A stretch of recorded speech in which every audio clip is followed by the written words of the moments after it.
Boa tarde a todos. Gostaria de cumprimentar todos os presentes aqui na figura, eu ia brincar da nossa rainha Lúcia Léia, mas da nossa procuradora-geral, Lúcia Léia, querida amiga, uma excepcional professora de vida, e cumprimentar todos aqui por esse evento extraordinário que, na verdade, demonstra uma transformação de vida, de mentalidade das pessoas, dos órgãos, das instituições. Uma iniciativa que se começou com a Lúcia, foi extremamente incrementada com o nosso queridíssimo Bruno, e avisar, assim, a todos que eu, enquanto procurador-geral, me comprometo a apoiar as iniciativas, tanto essa quanto as outras que tiverem, não 100%, não, 101%. No que depender de mim, vocês podem contar com absoluta dedicação. Talvez eu não consiga estar presente em todos os eventos. Esse aqui, essa semana, vocês podem até, brincando, confirmar com o Anderson, fui nomeado procurador-geral, e pedi ao Anderson para me representar em todos os eventos, menos nesse. Falei, não, nesse aqui eu quero fazer a abertura, porque eu acho que é importante, é um marco para casa, é uma iniciativa pioneira. Estava brincando aqui com o nosso colega, infelizmente nós não temos poder de fazer uma alteração de legislação federal, mas dentro do que for competência do Estado, e tanto legislativa quanto administrativa, vocês podem contar com o apoio da Procuradoria-Geral do Estado e do Procurador-Geral também. Agradeço muito, e agora vou pedir licença a vocês, que eu preciso correr para lá para cuidar das coisas, passar para a nossa colega aqui, que vai dar continuidade. Obrigado.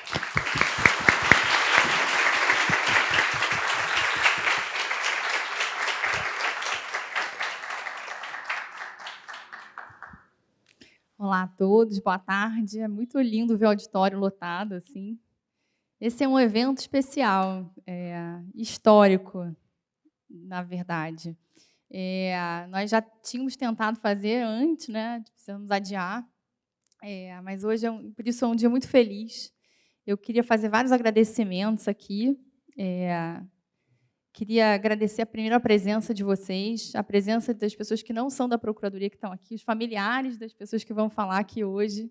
É muito bonito de ver a Procuradoria, né, tendo esses visitantes tão especiais. Então, sintam-se em casa, voltem sempre. A gente fica muito feliz pela vinda de vocês.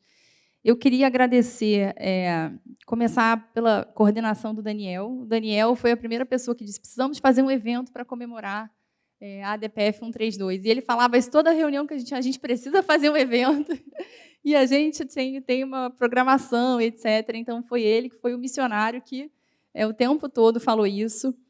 Além do Daniel, eu queria fazer um registro especial à Priscila, que vai falar já adiante, né, aqui no evento, porque um dia, passando assim pelo corredor, a Priscila me pegou no caminho e falou assim: Nathalie, a comissão precisa tratar dessas questões LGBTQIA+.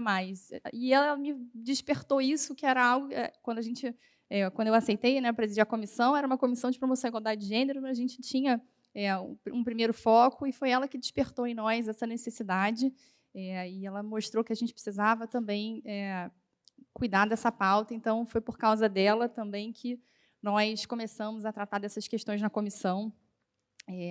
Eu queria agradecer aos nossos palestrantes maravilhosos, a Lúcia Léia e o Gustavo, que vão aqui tratar sobre a ADPF 132 e esses temas. Eu já vi a Lúcia falar sobre esse tema anteriormente, e é sempre muito emocionante. Vocês vão também compartilhar essa história dela, que é algo sensacional. Queria agradecer a Lúcia, como ex-procuradora-geral, que cuidou dessa pauta há tanto tempo atrás, né, num momento tão mais difícil, eu acho. Ao Bruno Dubê, que também incentivou esse evento e criou a Comissão de Promoção à Igualdade de Gênero, e sempre apoiou que a gente tratasse de todas as questões. E a nova gestão, que veio aqui apoiar também e vai permitir a continuidade do nosso trabalho. Queria agradecer aos nossos integrantes da comissão. Queria pedir que todo mundo da comissão se levantasse agora e ficasse de pé aqui no auditório. Esses são os integrantes da Comissão de Promoção à Igualdade de Gênero da PGE. É um time inspirador, que trabalha muito todos esses temas. É uma comissão que o tempo todo pensa, a cada dia, a cada momento, essas questões, estuda. São pessoas que estão fazendo pós-graduação aqui na Emerge para tentar fazer melhor esse trabalho. Eu não consigo acompanhar o grupo do WhatsApp dessa comissão, porque eu fecho o olho quando eu abro, tem 125 mensagens, todas importantes, necessárias, com temas, artigos, coisas que a gente precisa fazer.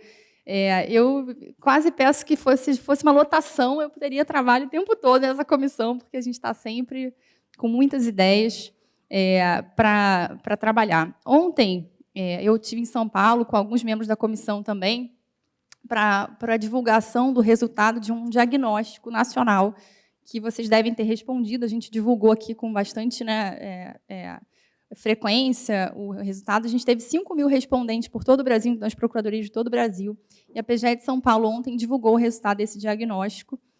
Foi um evento muito bacana, está transmitido lá no Instagram, no YouTube da PGE de São Paulo.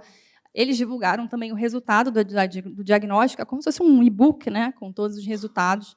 Nós conversamos bastante sobre isso ontem, e um capítulo inteiro é dedicado à diversidade sexual. Eu recomendo que todos leiam, que analisem. Eu vou divulgar também no portal interno da Procuradoria e vou mandar, assim que a gente receber formalmente lá do Fórum de Equidade, que é esse fórum nacional, né, que é ligado ao Colégio de Procuradores Gerais, eu vou divulgar para toda a casa, para que vocês também possam ver, mas já está nas redes lá da PGE de São Paulo.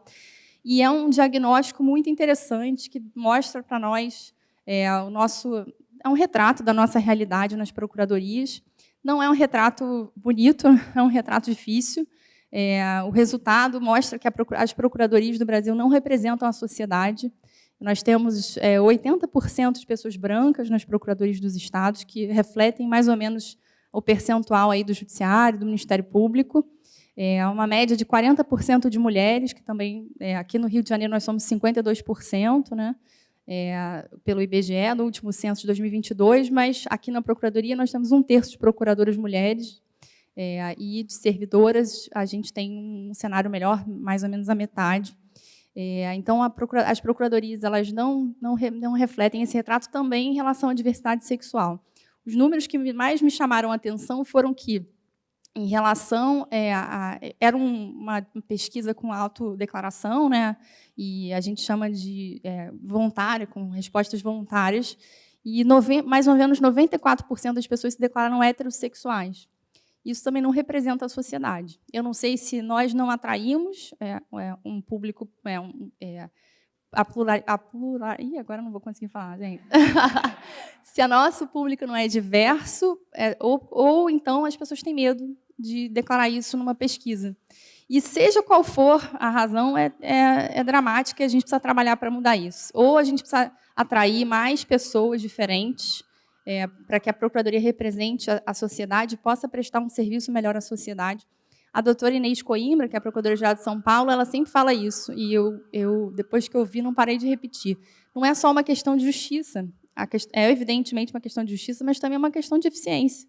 Se nós não tivermos um ambiente plural, a gente não vai conseguir prestar um bom serviço para a sociedade. Então, a gente precisa entender esses números nas procuradorias, por que tão poucas pessoas se declaram, tanta gente, nosso percentual é tão grande. E a outra coisa que também me deixou muito impactada foi o baixo número de pessoas que declarou que sofreu discriminação nas procuradorias.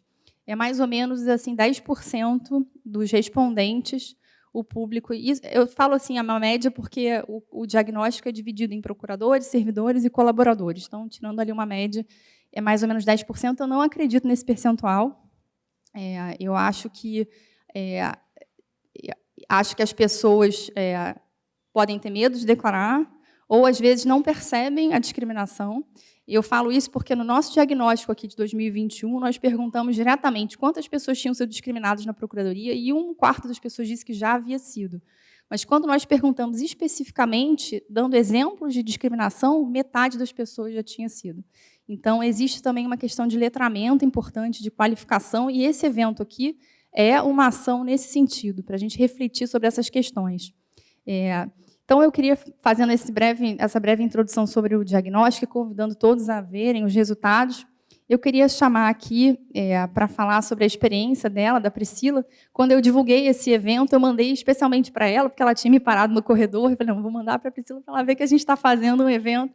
E ela me disse assim, eu tenho uma história com essa ação. E quando eu vi isso, eu pensei, não, as pessoas têm que ouvir essa história. Então, eu pedi para ela, e ela gentilmente aceitou vir e preparou slides, enfim, estou aqui ansiosa para ouvir a história dela. E muito grata, né, por ela dividir com a gente esse momento. Então, queria agradecer a presença de todos e chamar a Priscila aqui para ela dar o seu depoimento. Obrigada.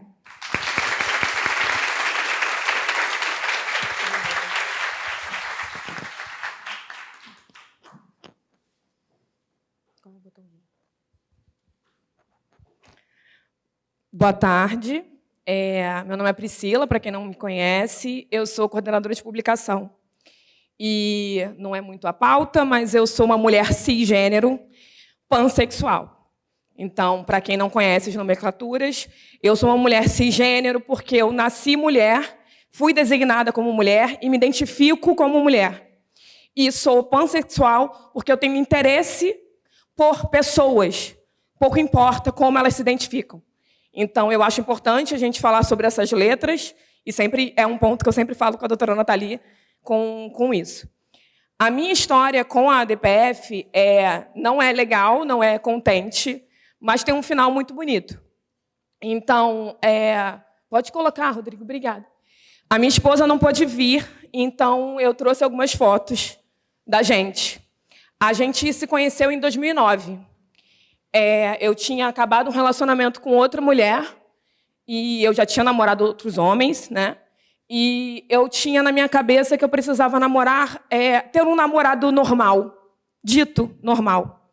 Porque eu estava cansada de estar namorando uma mulher e ter que me esconder. Então, eu procurava um novo relacionamento com um homem, porque eu queria ter sogro, cunhados, família, sentar no sofá de mãozinha dada. E, magicamente, eu conheci a Paloma.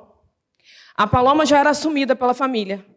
Então, com ela, eu ganhei 4 cunhados, uma sogra e uma sobrinha. Então, aquele meu pensamento de relacionamento normal estava sendo suprido de alguma forma. Porque, sim, eu tinha com ela. A gente se conheceu em 2009, 2010, a gente já estava morando junto. Eu morava com a família dela. E eu tinha tudo isso. Eu era advogada, atuava como advogada, hoje em dia eu atuo mais com produção editorial. E eu acompanhei a DPF toda. Eu achei aquilo maravilhoso e necessário, porque as pessoas passavam e precisavam daquilo. Então, para quem queria casar, era muito importante e fundamental. Mas eu estava casada. Eu estava. Então, para mim, era indiferente. Para mim, Priscila, eu não precisava da DPF, mas eu entendia que as pessoas precisavam. E aí, a gente morava junto e eu tinha... Deixa eu tentar passar aqui, peraí. Passa aí para mim, Rodrigo, por favor. E aí eu tinha a Sofia, que era minha sobrinha. Ela era mais do que a minha sobrinha. Ela era a filha que a gente queria ter. Então, com a Sofia, eu tinha mais certeza ainda que ali eu tinha uma família. A Sofia era filha da Carla, da minha cunhada, irmã da Paloma, mãe solteira. E a Carla era praticamente a mãe da Paloma. Ela criou a Paloma. E ela era entusiasta da Paloma. Então, ela era aquele tipo de pessoa que torcia pela gente e era feliz por a gente estar junto. E quando chegou em 2021, a Carla ela já morava com um rapaz que era o companheiro dela. A minha sobrinha não morava com ela morava com a minha sogra. E a minha sogra, com a pandemia, ela meio que neutralizou qualquer contato que a gente tinha com a Sofia. Não só meu contato da Paloma, como a Carla também, a própria mãe. E aí,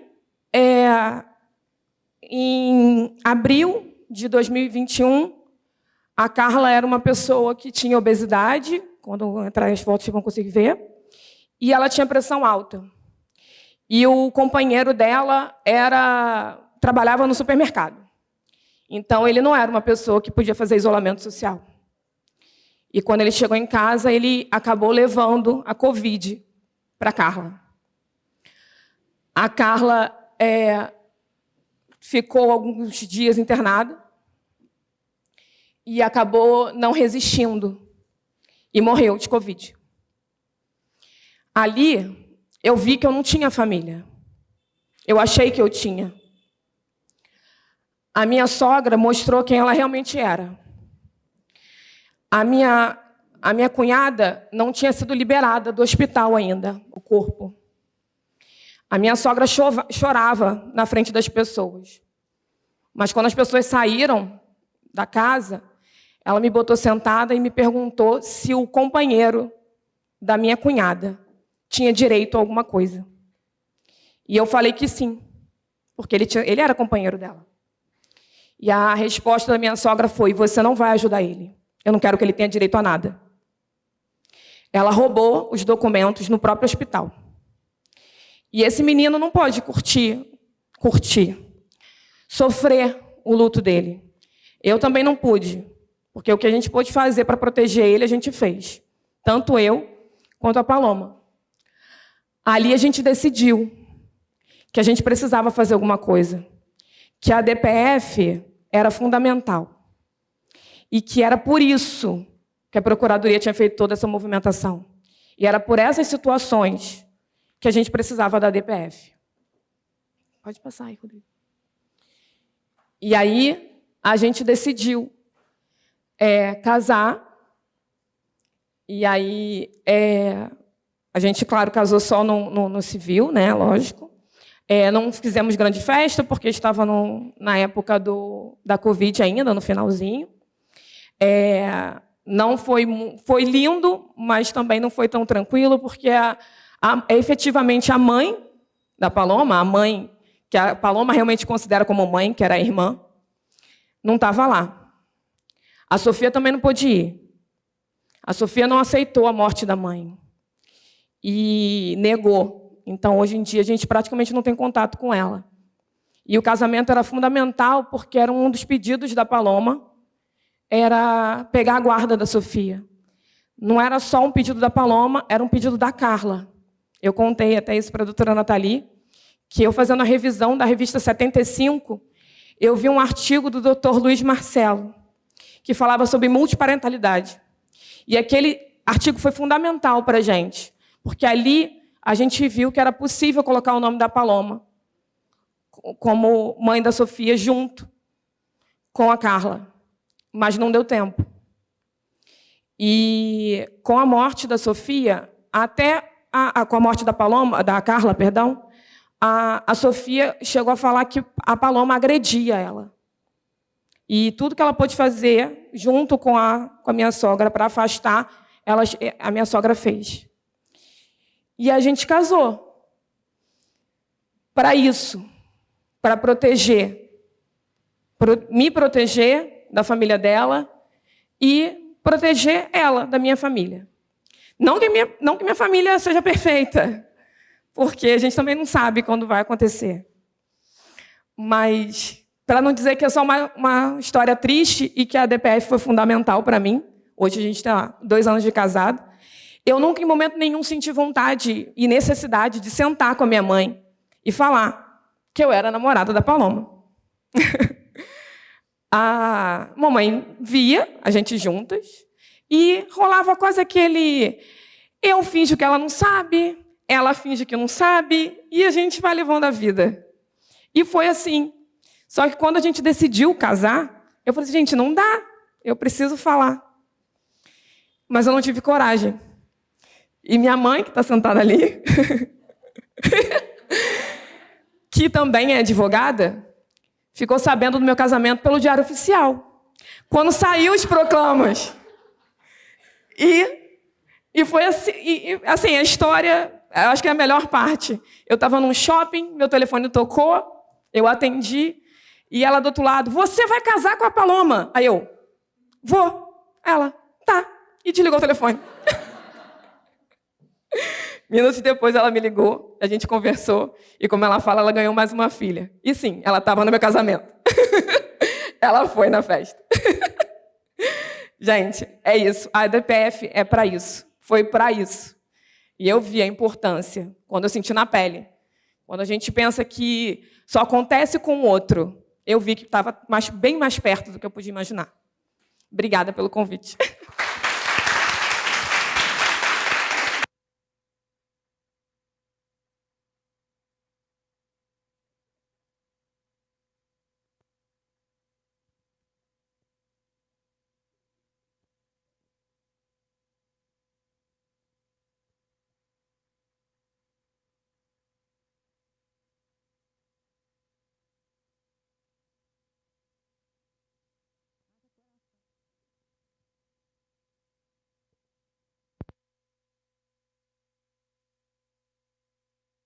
Alô?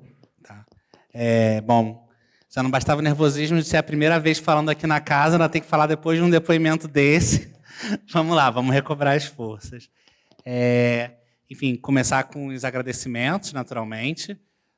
Não só pela praxe, mas, enfim, aqui os agradecimentos são efetivamente extremamente necessários. Em primeiro lugar, a Nathalie, a nossa presidente da comissão, incansável, imbatível. Essa comissão tem tantas frentes, tantos projetos ao mesmo tempo, que a gente fala assim, gente, será que a gente dá conta de tudo, mas devagarzinho a gente vai dando, os frutos na casa já vão se fazendo presentes, se fazendo sentir. Agradecer aqui aos dois colegas de mesa, né? No caso, a mesa aqui um pouco mais metafórica, mas os dois colegas de mesa, e é uma honra aqui estar falando do lado de duas referências da casa. A gente tem Lucélia Tavares, a referência institucional, a nossa, vou aproveitar o nosso procurador-geral, a nossa rainha, e ela é essencial para esse evento. E eu queria destacar tanto pela DPF 132 quanto pela própria iniciativa do convento, né? O local no qual está acontecendo o evento. Então, assim, de tantos projetos, tantas conquistas, essas duas foram muito simbólicas. O professor Gustavo Binemboim, enfim, acho que é referência intelectual, referência acadêmica de todas nós, e mais que isso, uma referência, diria, humanística mesmo. E aí deixar dois registros, um agradecimento ao Bruno do B, porque ele foi um incentivador da realização desse evento desde o início. Como a Nathalie pontuou, esse evento acabou sendo atrasado algumas vezes, né? No cartaz está escrito 15 anos do ajuizamento da DPF, mas o aniversário foi em fevereiro. Então, assim, a gente está com um pouquinho de atraso. O Bruno toda hora mandava mensagem, isso é evento, quando vai ser? Isso é evento, quando vai ser? Enfim, finalmente chegou aqui a vez, então agradecimento a ele, é importante fazer o registro. Agradecimento também ao novo procurador-geral por essas palavras que nos dão força, nos dão motivação de continuar. E aí, um agradecimento a todos os presentes e um especial que eu não poderia deixar passar sem registro, né? Senão depois eu apanho em casa, que é da minha mãe, que está aqui, presente.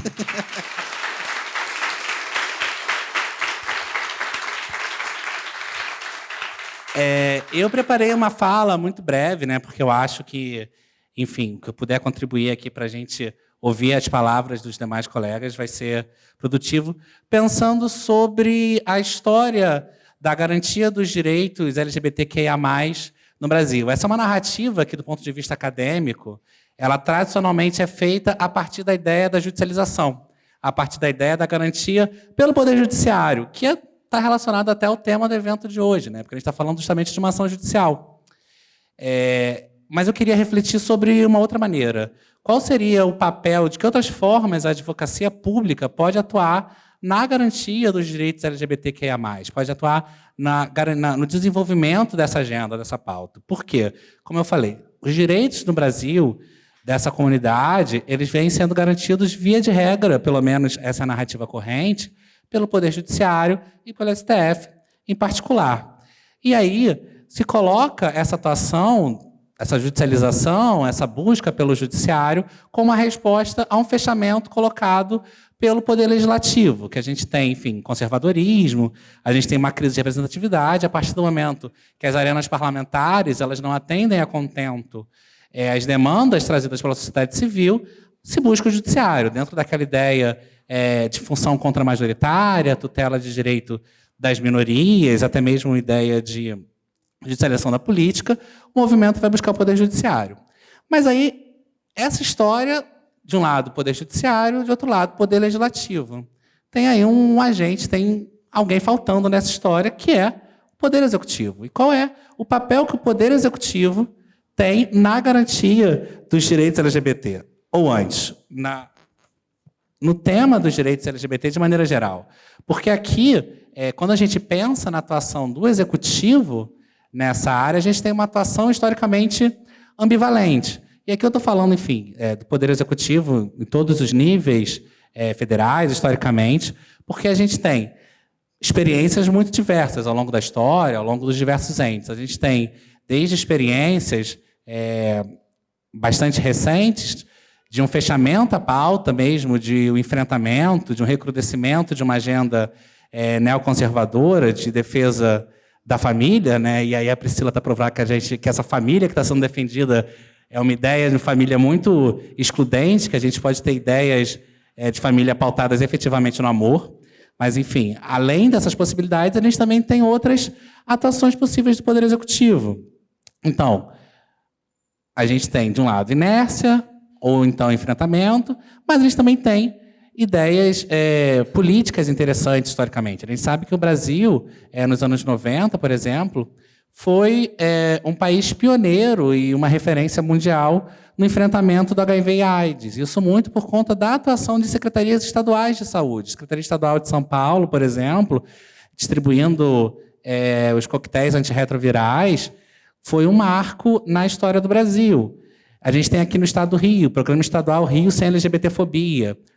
Quem vem da Zona Norte, passando ali pela Presidente Vargas, aquele prédio da Central, vê ali aquelas janelinhas pintadas todas do arco-íris. Então, a gente tem atuação. Mas é claro que, assim, no mundo real, esses programas sofrem como qualquer outra política pública de Estado. A gente tem problema logístico, problema de orçamento, a gente tem uma série de demandas que não são cumpridas. Mas, assim, essas políticas públicas, esses programas trazidos pelo Executivo, eles são muitas vezes essenciais. E aí a narrativa corrente da tutela dos direitos LGBT, que é muito focada na ideia do Poder Judiciário, acaba não dando conta dessa temática. E aí eu queria trazer só duas limitações que a gente visualiza no Poder Judiciário, na atuação da judicialização nesse tema, e que eu acho que o Poder Executivo, e por consequente, a advocacia pública, ela tem capacidade de atuação. A primeira é o que eu chamei aqui de uma prevalência de garantias meramente formais. O que eu quero dizer com isso? Existem determinadas demandas, determinados direitos, que eles são mais fáceis de serem judicializáveis do que outros. E aí, por exemplo, a ideia do casamento. É claro que o casamento não é uma alteração meramente de papel. Eu acho que o relato que a gente teve não permitiria sequer abordar isso. Correlacionado a essa mudança de status, a gente tem direitos previdenciários, benefícios tributários, direitos de habitação, a gente tem possibilidade de plano de saúde, a gente tem uma série de garantias que são fundamentais. Mas, por outro lado, a mesma coisa, alteração de registro de pessoas trans. Isso traz direitos também para as pessoas. Mas o judiciário ele é muito potente, ele é muito capaz de atuar nessas demandas, que são alteração de status jurídico, vamos colocar dessa forma. Mas ele nem sempre é capaz de atuar em outros tipos de demanda que são igualmente importantes. E aí, só políticas públicas de verdade é que mudam a vida dessa população. Se a gente pensar por políticas de educação, políticas de saúde, políticas de empregabilidade, a gente teve, no caso da Prefeitura de São Paulo, o programa Transcidadania, por exemplo, e aí eu acho que essa ideia da garantia de direitos formais, por assim dizer, ela ganha um ápice na ação da criminalização da LGBTfobia, que é uma ação, particularmente, que eu tenho, enfim, 1 zilhão de críticas, não caberia tecê-las aqui. Mas eu acho que a garantia de um direito penal, que muitas vezes é simbólico, de que maneira essa ideia de que, não, agora a LGBTfobia é crime. Tá, qual a diferença que isso fez concretamente na vida da travesti que está se prostituindo na beira da estrada? Eu acho que muitas vezes a gente precisa de políticas públicas, enfrentamento concreto, e só o executivo é capaz de dar isso para as pessoas. Então, assim, o judiciário pode muito, a DPF 132 foi muito importante, mas tem muita coisa que dá para fazer e muita coisa que depende da atuação do executivo e depende da atuação de nós, advogados públicos. E aí o segundo ponto que eu queria trazer aqui, sobre a limitação da atuação do judiciário, é que a gente tem uma dificuldade de implementação e um risco de descumprimento. A gente tem uma narrativa corrente dentro do direito, né, que o direito, a gente jurista normalmente se acha muito, né? Faz assim, tive uma decisão, acabou a história. A decisão não é o final da história, a decisão é o início, porque a decisão precisa ser implementada, tem um risco de descumprimento enorme. Então, por exemplo, a gente teve recentemente uma decisão que garantiu o direito à doação de sangue por homens que fazem sexo com outros homens. Só que a gente teve uma resistência enorme da Anvisa na implementação dessa ação. Enfim, a gente pode imaginar o que estava por trás da resistência nesse determinado momento. A gente tem riscos de descumprimento voluntários, ou, às vezes, faltas de recurso, problemas de implementação. Então, mesmo uma decisão judicial que seja muito favorável, ela precisa ser implementada pelo Poder Executivo. E quem é que está por trás da garantia de que essa decisão vai ser bem implementada? É a advocacia pública. Nossas famosas OCJs. Elas vão estar aí para garantir a tutela de direitos na ponta. E aí, a gente pensa, por exemplo, agora foi discutido no STF, estado de coisas inconstitucional no caso do racismo estrutural. Eu acho que a gente pode falar também no caso de uma LGBTfobia estrutural. Isso demanda a atuação de todos os órgãos, de todos os agentes, de todas as instituições. Aqui a PGE, a Advocacia Pública, não é diferente. E aí, nessa questão da implementação do risco de descumprimento, uma temática que me parece bem interessante, se vocês devem lembrar, a gente teve recentemente uma série de ADPFs ajuizadas contra ações de municípios que vedavam a discussão na escola do tema de gênero e sexualidade. Aquilo que é discutido pelo conservadorismo a partir da cápsula retórica de ideologia de gênero. Beleza, as decisões da STF foram ótimas. Agora, se você é um professor na escola, no interior de não sei onde, cujo o município teve a DPF julgada, você vai se atrever a falar disso na sua sala de aula? Brasília fica muito longe. O ministro que deu a decisão, ele não está ali para ver o dia a dia, para ver a motivação de um PAD que foi aberto contra você, ou às vezes até mesmo uma atuação mais informal. Então, assim, é o Poder Executivo que está próximo das pessoas, está próximo do dia a dia, que está ali para garantir as políticas públicas que efetivamente fazem diferença, e a advocacia pública tem essa função essencial, me parece, na implementação dos direitos que são declarados nas decisões judiciais e mesmo nos atos normativos, enfim, nessa temática de direitos LGBTQIA+, infelizmente, a garantia de direitos em atos normativos e leis, ela é menos profícua do que a gente gostaria, mas, eventualmente, pensando positivo, é a advocacia pública que vai garantir que esses direitos sejam bem implementados pelo Poder Executivo, que essas políticas públicas se façam valer. E aqui, enfim, aproveitando a presença do professor Gustavo, a ideia de juridicidade, como essa ideia ampla de legalidade, nos fornece os mecanismos possíveis para, na nossa atuação, e aí, principalmente, quem está no consultivo, quem está atuando na ponta, junto às secretarias, pensar, junto às gestoras de políticas públicas, de que maneira essas políticas públicas pensam o direito dessas pessoas, porque, muitas vezes, a gente tem pontos cegos em relação às vulnerabilidades. A gente tem, às vezes, aquilo que é muitas vezes chamado de discriminação indireta. E aí, a advocacia pública, a partir dessa ideia de tutela de direitos fundamentais, ela tem esse papel que me parece muito central na garantia dos direitos. Até porque, enfim, dentro das decisões judiciais, elas podem ser revertidas. A gente teve recentemente nos Estados Unidos um exemplo muito concreto disso em relação ao aborto. Então, assim, não me parece saudável, dentro de uma mobilização política, mesmo assim, falando em termos de movimento, você colocar todos os ovos numa única cesta. Precisam ser disputados todas as arenas, inclusive o Poder Executivo, e aí a construção de políticas públicas que efetivamente traz mudança na vida das pessoas, ou ainda que não efetivamente, porque, enfim, a DPF 132 é claro que ela traz mudanças, mas, assim, em determinadas searas que as decisões judiciais não são capazes, pelo menos, disso só, de domar. E aí, as políticas públicas, o Poder Executivo e a nossa atuação enquanto advocacia pública tem esse papel central. Eu queria trazer essas reflexões iniciais sobre o papel da advocacia pública, até dentro dessa ideia de narrativa muito focada no judiciário, né? E aqui fazendo minha meia-culpa, porque a minha dissertação foi Judiciário e Direito LGBT, então, enfim, estou aqui me martirizando um pouquinho. Deixar agora a palavra para os meus colegas de mesa, que, enfim, vão nos trazer todas as suas contribuições. Muito obrigado a todos.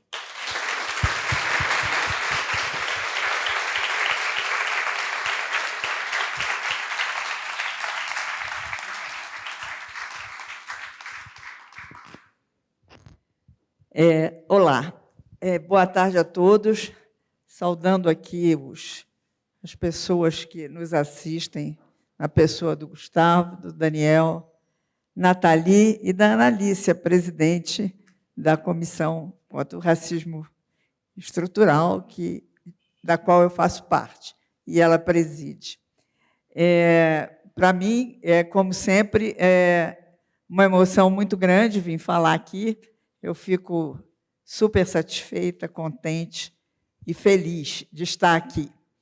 E com relação à DPF 132, muita gente já ouviu eu falar o que eu vou falar.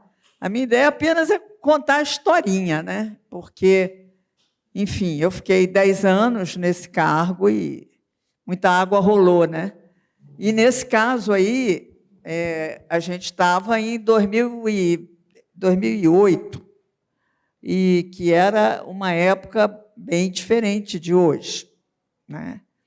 Nem eu podia imaginar, 15 anos depois, que a gente ia ter aqui comissão contra o racismo estrutural, que a gente ia ter essa comissão que a Nathalie preside, e ia discutir, né, os problemas que a gente discute hoje. Não existia isso aqui. Era uma coisa bastante preconceituosa, digamos assim, né? Bom, aí, um dia, o governador Sérgio Cabral, que era bastante antenado com essas coisas, ele era um cara bastante aberto, né? Ligou para mim, a gente ainda estava lá na Rua Dom Manuel, e disse assim: ô, Lúcia, olha aqui, eu vou mandar para você 2 pareceres que eu recebi aqui, para você dar uma olhada e ver se é possível a gente fazer alguma coisa. É a questão da relação homoafetiva. Está tendo muito problema, e estão me procurando, e agora eu recebi esses pareceres, quem sabe a gente pode fazer alguma coisa. Quem encaminhou, na época, se não me engano, os pareceres para ele foi o Carlos Tuvesson, né? Acho que 99% de certeza foi o Carlos que encaminhou para ele. E mandou para mim, era um parecer do Tepedino e outro do Luiz Roberto, né? Que eram ótimos, né? Eu li, aí liguei para ele e disse: eu acho que isso pode dar um samba aí, né? A gente pode tentar montar uma ação para ver o que acontece. A gente usou como escada uma lei que a gente tinha, uma lei de previdência, né, que dava direito à pensão, mas a gente tinha uma opção de acordos no Tribunal de Justiça que dizia que não, aqui não. Então, aí a gente usou esses acordos, né, e entrou com a DPF. Teve alguma reação, né, eu mesmo encontrei com gente no corredor que disse: puxa, Lúcia, você sabe que eu não estou de acordo. Eu digo: então, mas eu eu tenho que fazer, não? É uma questão de igualdade, eu acho uma boa ideia a gente fazer, né? Então, não teve ninguém assim que foi agressivo comigo, isso nunca teve, mas teve esse tipo de conversinha no hall dos elevadores, né? E a gente entrou com a ação em 2008.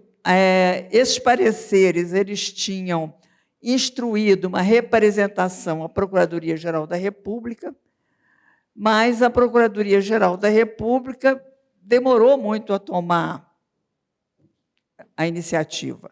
Então, quando a gente entrou, o nosso foi distribuído para Ellen Grace, que depois disse que a competência não era dela, era do Carlos Aires de Brito, foi para o Carlos Aires de Brito, foi ótimo, porque o ministro é um ministro também com uma cabeça muito aberta, né? Uma gracinha de pessoa, aquele ministro, é um amor, não é? E então foi fácil, porque conversar com o ministro Aires de Brito era fácil, né?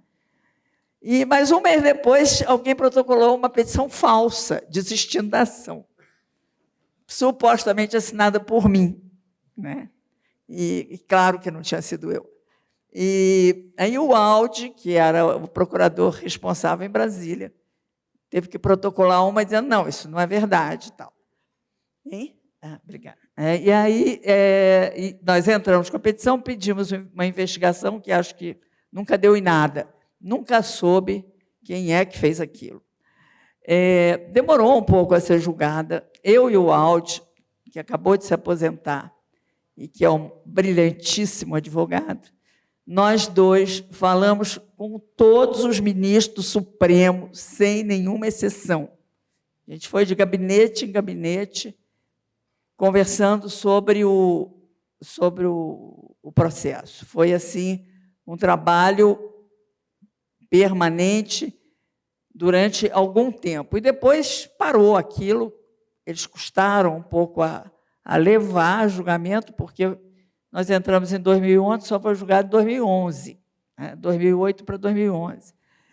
E eu sempre digo e repito, né? Tem 2 processos nesses 10 anos que eu tive aqui, que são os mais importantes para mim, que eu vivi. Um foi o petróleo. Claro, sem o petróleo, a gente teria sucumbido, né? Então, aquela ação do petróleo é uma coisa, né, tremenda, que é a Carmen Lúcia, né, que foi a relatora que deu a liminar, que está aí até hoje, né? E estamos ainda suspensos naquela liminar.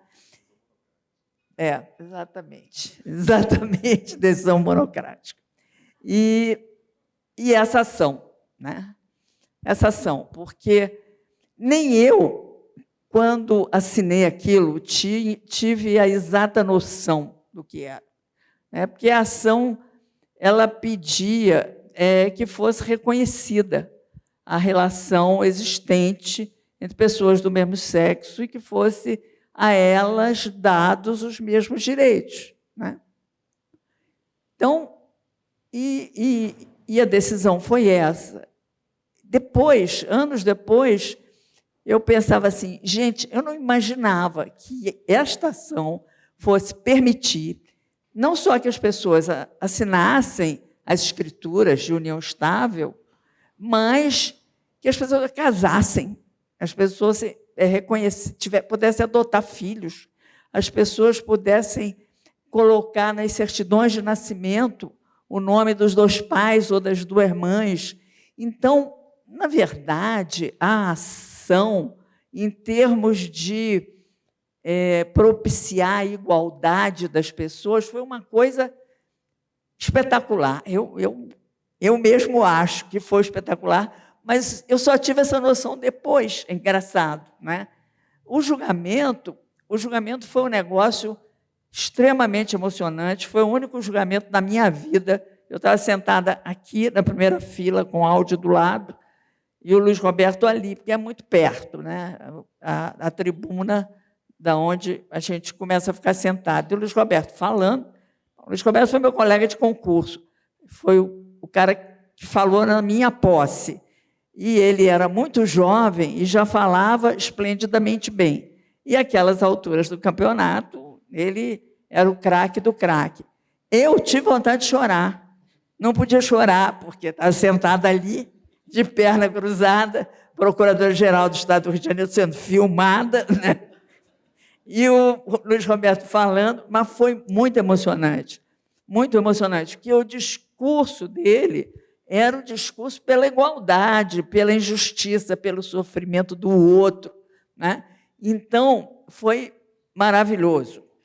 Foram 2 dias de julgamento e, afinal, tivemos a unanimidade, que eu não esperava. Eu, até hoje, acho que um ou outro ministro acabou votando, né? Mas por quê? Mas tivemos a unanimidade, o que foi muito bom, muito bom. E, para quem não leu, eu acho que ler a peça da DPF é uma coisa essencial. Ela é muito bonita, né? É muito bem feita, como tudo que o Luiz Roberto escreve, e tem lá numa folha qualquer que ele diz, olha, e não é só isso não, hein? Temos que nos lembrar que temos que lutar pela igualdade das mulheres e a igualdade da população negra, né? Que não é só esse problema de desigualdade que o país vive. Enfim, eu acho que, para mim, eu sempre trabalhei muito, eu sempre fui um pouco, né? Eu gostava muito daquilo, mas, para mim, ter podido viver esse momento foi uma das coisas boas que a Procuradoria-Geral do Estado me deu. É isso.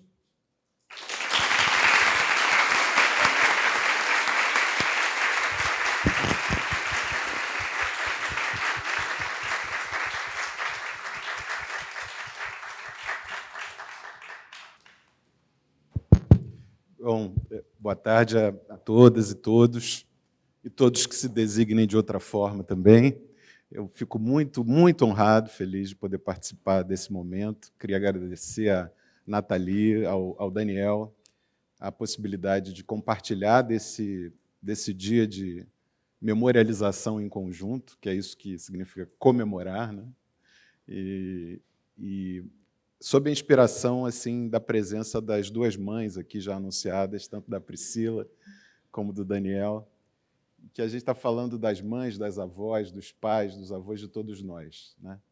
Quando a gente fala dessa população, na verdade a gente está falando de todos e de cada um de nós, né? De alguma forma representa o desejo de igualdade, as dores, os sentimentos negados, e os amigos e amigas que a gente faz pela vida, né?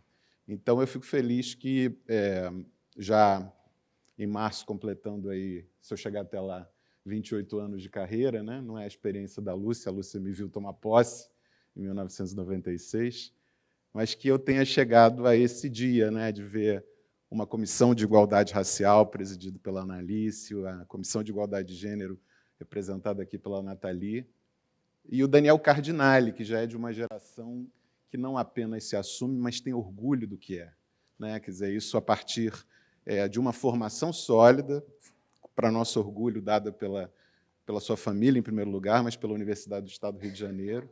Não tem nada que se desculpar pela dissertação, é uma dissertação de mestrado absolutamente brilhante, publicada como livro. Eu acho que o Daniel tem essa consciência de como a advocacy de direitos ela é não um ponto de chegada, mas um pontapé inicial, um ponto de partida para todas as discussões de universalização de direitos no mundo e no Brasil. E fico muito feliz com esse depoimento da doutora Lúcia Leia Guimarães Tavares, que eu quero aqui homenagear, Lúcia, porque, de diversas formas, ao longo da minha carreira, né,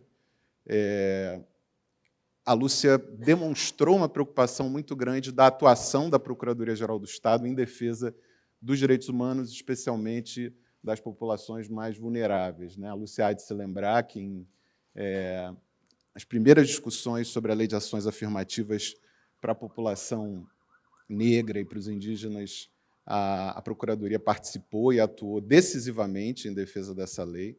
Depois, na renovação da lei, eu era procurador da PSP, dei um parecer e houve alguma divergência, a Lúcia prestigiou o parecer e a lei foi renovada naqueles termos, né, que a gente pretendia.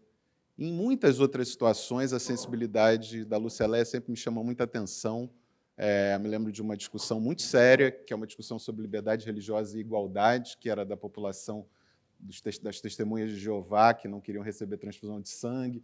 Os hospitais públicos do Estado do Rio de Janeiro tinham uma posição, que era a posição da medicina. Enfim, lá com uma leitura específica do Código de Ética Médica, eu dei um parecer, houve uma divergência do meu colega da PSP, que é meu amigo querido, que é o Flávio Willemann, e no gabinete, a partir do parecer do Luiz Roberto, a gente tem essa prerrogativa de chamar presidente do Supremo aqui de Luiz Roberto, né? Nosso colega deu um parecer na mesma linha que eu e a Lúcia. Era uma situação delicada com os médicos, né? Porque podia envolver também responsabilidade civil e administrativa dos médicos, então a Procuradoria precisava se posicionar. E a Lúcia nunca teve uma cabeça assim, não, aqui, supremacia do interesse público impedindo a advocacia pública de atuar em defesa dos direitos fundamentais das pessoas, né? Afinal de contas, o coeficiente de interesse público presente na defesa desses direitos muitas vezes supera qualquer outro interesse da sociedade. Mais do que isso, impõe ao Poder Executivo atuar na construção, na implementação, na defesa jurídica de políticas públicas que resguardem esses direitos fundamentais. E essa é a história da DPF 132, reportada por uma sua protagonista. E vejam bem, pouca gente, eu diria, na casa, pouquíssima gente, teria essa grandeza, né? Alguns entenderam como exercício de soft power, mas a Lúcia teve essa grandeza. Ela era procuradora-geral, por mérito próprio, poderia ter feito a sustentação oral, poderia ter protagonizado. Ela escalou, sem dúvida nenhuma poderia, escalou o professor Luiz Roberto Barroso, nosso querido colega, mestre, para representar, porque o que importa é a obra, né? Não importa quem é o construtor, né? A obra ela foi artífice da obra, e certamente ali talvez tenha sido, acho, o ponto mais alto da carreira do Luiz Roberto. Uma sustentação oral realmente emocionante, eu estava presente, eu acho que os presentes todos se emocionaram, e todos os elementos, pelo menos do estado da arte dessa discussão, foram colocados à mesa, e o resultado, acho que a Lúcia tem razão, né? Quem não era convencido acabou se convencendo por convicção ou por alguma outra razão de aceitação social, numa inversão total do que era o status quo até então. A discussão sobre o exercício da liberdade como uma dimensão da identidade individual, o exercício, evidentemente, de direitos iguais, aqui a questão, sobretudo, da igualdade de direitos civis, de direitos patrimoniais, de direitos de parentalidade, a questão da identidade como uma questão que depende também do reconhecimento social, e aí ligado ao direito ao reconhecimento, né, de sair, né, do armário não como uma expressão vulgar, mas como uma expressão que representa o direito à própria busca da felicidade, né? Quer dizer, o direito de você ser e estar no mundo da forma como você é, como você se apresenta, sem ser obrigado a, no seu ambiente de trabalho, no seu ambiente, às vezes, familiar, na sua roda de amigos, se esconder para ser aceito. E o direito tem algo a dizer sobre isso, né? Então, a partir desses raciocínios formais do direito ligados à liberdade, à igualdade, né, poderíamos chamar de liberdade igual, do direito à identidade, do direito ao reconhecimento, dentre outros, se construiu essa decisão que é patrimônio documental da humanidade, né, reconhecida como a primeira Corte de Justiça do mundo a proclamar formalmente o direito primeiro à união estável, né, a partir da peculiaridade da Constituição brasileira, e depois, no CNJ, a equiparação ao casamento. De fato, a Lúcia tem toda a razão. Carlos Aires Brito é um encanto de pessoa, e fiquei muito emocionado ao vê-lo tirar uma foto com Elton John, com a decisão na mão, né, que foi no início desse ano, no primeiro semestre desse ano, já com 81 anos de idade, e feliz por ter dado essa contribuição ao Brasil. E lembrar, como disse o Daniel, por um lado, há uma série de medidas que decorrem desse pontapé inicial que o Supremo deu em 2011. A gente aqui na Procuradoria, eu tenho que também dar esse depoimento sobre o Bruno do B, né, no momento que ele não é mais procurador-geral. Em nenhum momento o Bruno colocou em discussão isso, ele foi, ao contrário, um entusiasta dessas iniciativas. Eu tive que dar um parecer num caso muito delicado sobre a frequência dos banheiros. Não sei nem se a Lúcia conhece esse caso, foi publicado na nossa revista o parecer sobre frequência de banheiros por crianças e adolescentes transgêneros. Também não havia, né, uma norma específica, mas é um problema para os diretores, as diretoras de escolas, como lidar com essas crianças e esses adolescentes. Então, imaginem o dano à saúde mental, às vezes o risco físico de alguém que seja, por exemplo, uma mulher trans e que tenha que frequentar o banheiro masculino em ambientes, às vezes, hostis.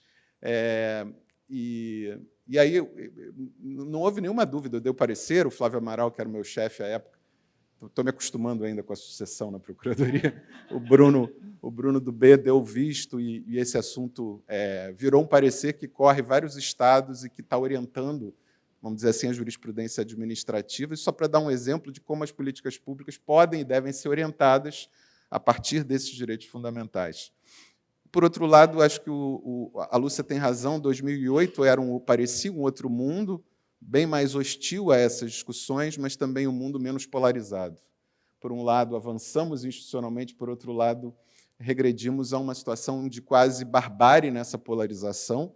Eu acabei de dar um parecer pro bono para um coletivo sobre 2 projetos de lei que foram desenterrados do armário do Congresso Nacional, um de 2009 e outro de 2011, que modifica lá o artigo 1723 do Código Civil para dizer que só é casamento a união entre uma mulher e um homem. E as justificativas são, a meu ver, pelo menos, absolutamente ancestrais. Assim, me lembram uma discussão. Eu realmente fiz aqui um exercício de memória. Meu professor de Direito Civil na UERJ foi o professor Simão Isaac Benjor, pai do nosso colega já aposentado, Roberto Benjor. E, na discussão sobre direito de família, ele promovia lá uns debates, tinha que ter um estudante que defendesse que o casamento era, naquela época, não se falava, em 1991, estou falando, só pessoas do mesmo sexo ou não.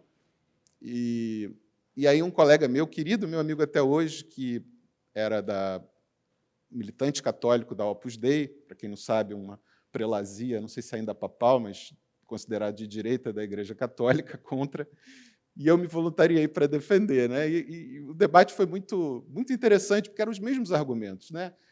Que isso não é um casamento entre pessoas do mesmo sexo, ou de mesma identidade de gênero, que não podem reproduzir, etc., etc.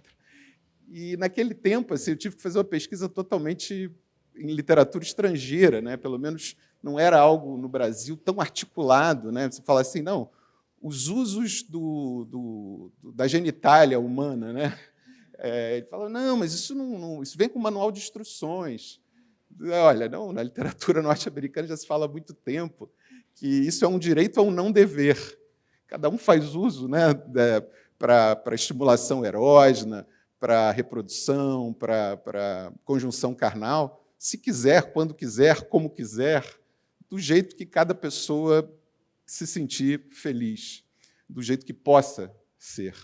E essas discussões voltaram agora nesse projeto de lei, que, né, nessa guinada conservadora do país, pretendem restabelecer um conceito mais tradicional de casamento, equiparando casamentos entre pessoas do mesmo sexo, por exemplo, a sociedades de convivência, coisas assim, quando esse é o típico caso que uma solução liberal simples, né? Não que eu seja adepto dessa solução, mas que ela pode facilmente ser aceita por todos, no princípio do dano do Stuart Mill, né? Quer dizer, ninguém, salvo nos labirintos doentes da sua própria mente, pode se sentir menor ou diminuído ou sofrer um dano por alguém ter casado, por alguém ter constituído uma família, ter adotado uma criança que muitas vezes ninguém quer adotar, ou demonstrar uma felicidade que talvez as pessoas por inveja. O Freud é que dizia isso, que a inveja é a forma mais sincera de admiração, que as pessoas, às vezes, por admirarem muito, só conseguem reagir com inveja, em função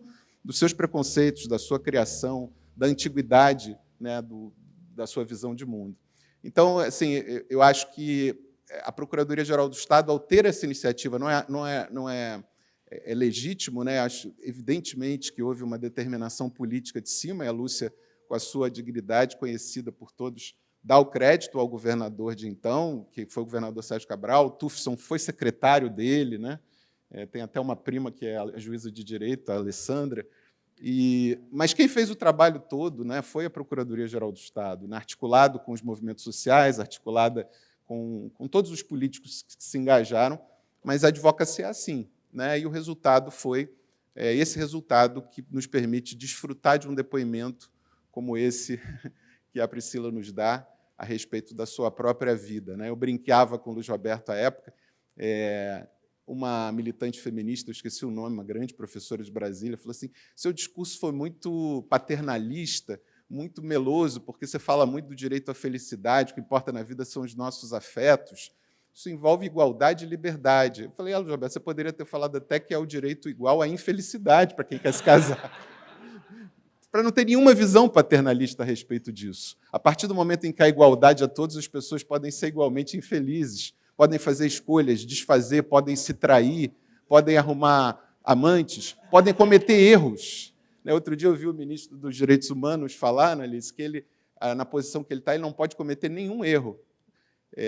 Exato, né? Então as pessoas podem se trair. Está vendo? O casamento, nunca houve traição entre heterossexuais, nunca houve filho fora do casamento, nunca houve discussão patrimonial, como é que vão dividir o patrimônio? Né? A partir desse ponto de partida comum da igualdade que as pessoas se tornam todas humanas, se tornam todas iguais. Então, assim, a possibilidade de minha participação assim, nessa matéria realmente é pequena. Eu sou uma testemunha ocular dessa história que a Lúcia contou, mas fico feliz que a instituição que eu me habilitei a trabalhar tenha tido essa participação decisiva na construção de um país menos desigual, um país menos autoritário, um país um pouquinho mais fraterno e acolhedor. Que oxalá assim permaneça pelos próximos anos. Muito obrigado, gente.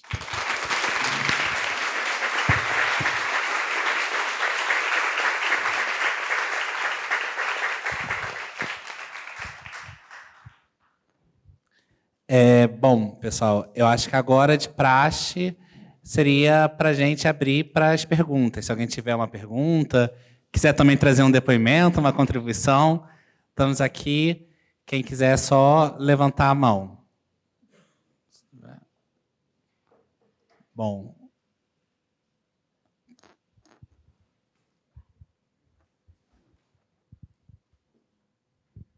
A minha pergunta é mais uma provocação. 15 anos, né? 15 anos da DPF. Por que tanto tempo para a gente fazer o primeiro evento dentro da instituição sobre o tema? É mais fácil a gente colocar essas pautas progressistas da porta para fora do que da porta para dentro? Queria ouvir de vocês por que esse gap aí tão grande.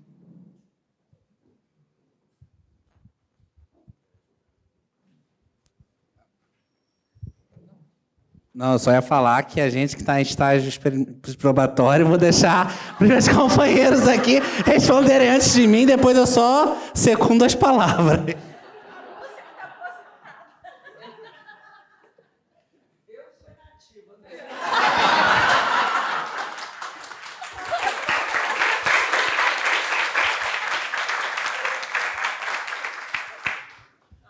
Posso responder?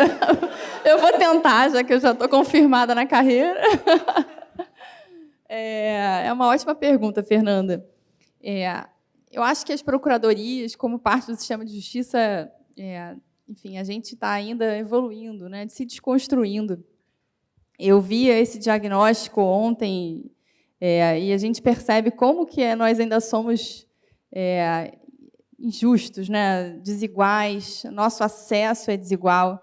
O Gustavo conversava com a gente ali antes, assim, a PGE de São Paulo, pela primeira vez, tem cotas para negros no seu concurso, coisa que a gente já fazia aqui na PGE do Rio, né? Mas assim, uma das maiores procuradorias do Brasil começou agora, vai ter o primeiro concurso, então a gente tem uma desigualdade imensa, e isso se reflete no nosso dia a dia, né?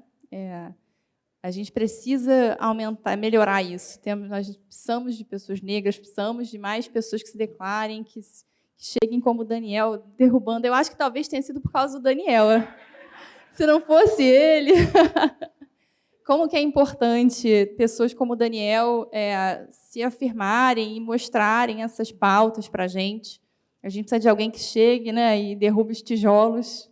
E a gente está aqui fazendo isso nesse dia. Demorou 15 anos, mas a gente está fazendo. Eu espero que seja o primeiro de muitos eventos aqui sobre esse tema. Eu aceito sugestões, nós da comissão estamos o tempo todo abertos. Nós temos lá muitas responsabilidades, né, e não são fáceis, mas a gente quer ouvir o tempo todo. Então, se tiverem sugestões, a gente acabou de fazer, junto com a Comissão de Combate ao Racismo Estrutural, um curso, uma série de aulas dos nossos temas que vão ser inseridos no programa Paz PGE e também na residência. Então, a gente vai ter todos esses temas lá para os nossos alunos. Eu até falava sobre Paz PGE ontem, lá na PGE de São Paulo, fazendo propaganda do programa que foi criado pela Lúcia, aqui, maravilhoso, né? Então, a gente está nesse trabalho constante. A gente, o tempo todo, se depara com os nossos defeitos. Semana passada, a Comissão de Combate ao Racismo Estrutural, a Analice e a Amanda fizeram aqui um evento maravilhoso, nesse mesmo lugar. Eu acho que quem não esteve aqui nesse evento, pega no YouTube da PGE e assista, porque é assim, um soco no estômago, a gente vai tomando esses socos um atrás do outro, e vai aprendendo, se desconstruindo. Nós, da comissão, que começamos em abril de 2021, não somos mais as mesmas pessoas. A cada evento, a cada situação, a gente vai crescendo, aprendendo, evoluindo. Então, acho que a gente está assim, realmente nessa constante evolução. O retrato não é bonito, como eu falei ontem, né? A desigualdade está aí. Eu lembrei agora de uma declaração do diagnóstico que um procurador disse assim: eu sou bissexual, mas escondo de todas as pessoas na procuradoria porque tenho medo de ser discriminado. E é o que o Gustavo dizia: enquanto as pessoas não tiverem a vontade, liberdade para, no seu ambiente de trabalho, exercerem plenamente a sua personalidade, a gente não vai ter chegado lá. Então, a gente tem muito trabalho. Eu agradeço demais a presença de todos, né? E acho que esse evento aqui hoje realmente é um dia histórico, lá como... acho que não aos pés daquele evento lá no dia do julgamento da DPF 132, assim, é um tijolinho, mas acho que vai acrescentando esse edifício aí que a gente está construindo. Obrigada.